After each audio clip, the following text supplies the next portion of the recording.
one of the interesting things here is I found this image in his sketchbook, and you can see where he's playing around with this form of turning legs on themselves. And these are impossible poses. One can't take this pose, but in the final form, it reads perfectly believable. And so he's twisting up these forms and he's enhancing movement by doing something as humanly impossible. So that's one instance that's very interesting in this design. But then if we look at Picasso, we'll see a lesson here, and Myron gets this lesson absolutely. And he talked about this in class.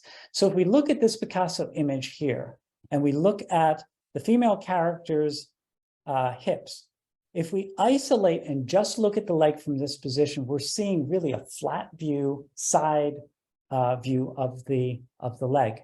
But if we look higher, we now see the front form of her leg, and we see the far leg reaching around. So it's a front view of her hip. But if instead we now isolate and look at just this part along the bottom, we're looking completely from behind. So this character is doing two things precisely at once. Now, the interesting thing is our brain can't process two things at once. Where you look is what you see. So when you look down, you see a back view. When you look up, you see a front view, and it will constantly go back and forth. So there's the lesson. And here's a slide that came right out of Myron's box of slides. So this is where Myron's already showing these things in class. But here's where he's going to put it into use. So in this image, if we focus on the shape, then we see the breast right there. And then the like shape is right here, and these become the breasts. And as a result, this becomes the shoulder.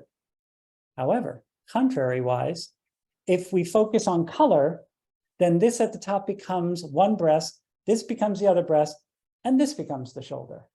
He's now given us a moving chest that goes back and forth. And the gag of this is the poor lady only has one breast. It does double duty between her shoulders. But this is a clever notion of how to create movement. I just think it's wildly funny and superbly ingenious. And he won't quit. So here in this image, when we enlarge this, we see first, if we look from here, we're seeing the back view of the hip with the far leg reaching behind in the process of running.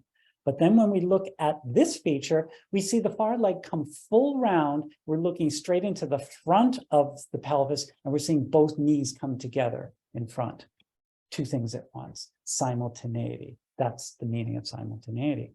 And then if by contrast, we look up above, we now see the face depicted in three views at once. He's just having a party with this.